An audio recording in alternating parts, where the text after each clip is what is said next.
Recently, Lake Velence has been in the news once again. This is a really shallow lake. Even at its prime time, the average depth was around 1.5 meters, and even the deepest point was just about 2.5 meters. However, during the past few years, its mean depth has been reported to be even as low as 50 centimeters. This is not a small lake, it's about 25 square kilometers, just to compare to one or two neighboring towns around the lake. You can see that this is actually covering an area suitable for a couple of small towns. Since it has been in the news quite a few times recently, I decided to give it a go and see how we can use satellite data, especially Sentinel-2 satellite imagery, going back to 2017, to figure out if we are able to track the changes in the water level. So let's go back to the Python terminal as usual and start to put together this little pipeline. So here first we are going to pull satellite data from Sentinel-2 using Microsoft Planetary Computer, which is a nice, comfortable free API for that. Then we are going to be computing the NDWI index, a simple water index. Then study the past 9 or 10 years of data by collecting historical satellite data and then creating a before-after interactive map. So first, let's set things up. And don't worry if you're not following the code real time. As usual, I'm going to add all of these to my Substack. So you will find the link to the Substack tutorial in the description of this video. So first we import all the libraries we need and let's pray. Okay, so the stack is not in this environment. Okay, let's install everything we need here. We have Matplotlib for sure and NumPy. I don't think we need these either, but these other ones should be added. Once it's done, we confirm the imports and move on to define the target area, which is going to be very easy. As I already showed you, we are going to get it from OpenStreetMap using the OX library. And to make sure that we have an easy way to turn this lake polygon into something we can feed the satellite data engine, we will turn it into a bounding box. Then we will define a few helper functions to browse in the data catalog. Also, we will need to select certain bands which we are going to be using. These will be the blue, red, green and near infrared bands, so we will be able to compute all the necessary satellite indices to capture water, and then the scene finder, the band loader, and also a function which will directly compute the N index for every satellite image, which stands for normalized difference water index. So after setting up the helpers, now we are first experimenting with the pipeline by collecting the most recent snapshot to see how it looks like. For that, we will have to set the time period of the data query to, for example, the whole of June. I'm recording this in 2026, June 29th, so this is maybe a bit of an overkill, but it's fine. And then we will define another helper function and compute the whole WI grid and then just quickly visualize it in Matplotlib. So here we can already see a very interesting picture. This is the lake on the left in a false color version, combining the near infrared, the red and the green channels, while on the right side we can directly see the water index, which also shows, and well, that's the point of it, shows much better in a much cleaner way where actually we can find the water patches. Here we will see that it's a float value between about -0.5 and +0.5, and just to have a nice homogeneous picture, maybe I just switch off the color bar for now. Yep, so that's it. Then now we have a working flow for a single year visualization. Let's move on to the 10-year challenge, so to say, where we will download 10 years of satellite data, just like that. Every year we are aiming for a very low cloud coverage, but since we are querying data from June, this shouldn't be a big challenge. Then, once we have defined and downloaded all the data, let's create a quick visualization which is going to be showing them all in an array of maps. Using map, we will sort them based on the years to make sure that they are appearing in a chronological order. Then, actually there is no need to save this, but we will set a tight layout. And let's see how this looks like. Yep, so the color bar is a bit like oddly spaced here, and we also don't need the warnings, but that's not a big issue. We can suppress it very quickly. Let's do 3 columns. Yep.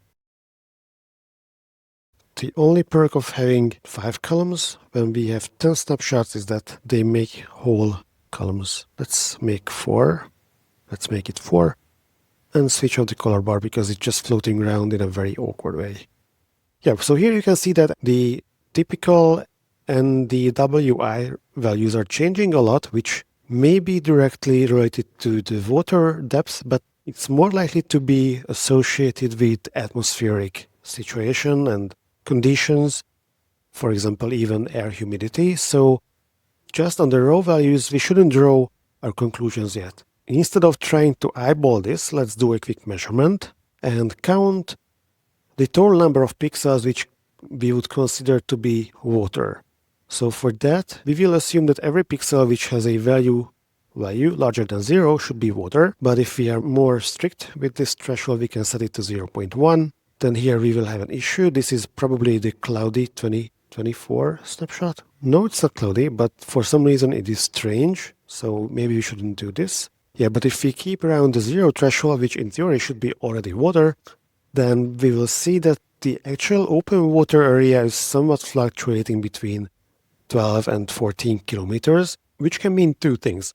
One thing is that the water level and the seacoast is not collapsing and not retreating, or the NDWI is simply not the right measure for this.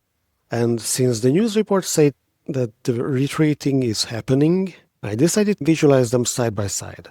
To have a few more helper functions, that's a bit longer, but never mind. And here we'll first create the stretched and color enhanced versions of these two snapshots. Here's 2019 and 2026, but it's totally fine. The reason I'm using this color enhancement and histogram adjustment trick is to make sure that the greens are about the same greens in both snapshots. Like here, for example, they are more or less the same. By default, that should be the case, but it's not, probably because all sorts of atmospheric haze and overall brightness level, which could depend on what time of the day did the satellite pass, how were the light conditions.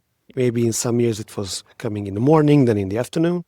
So here the contrast bounds have to be adjusted so that we have something we can nicely observe in a visual way. So here we can see a few interesting things. So one thing is that the color of the lake has changed substantially, and this is probably beyond this contrast thing we just did as an adjustment.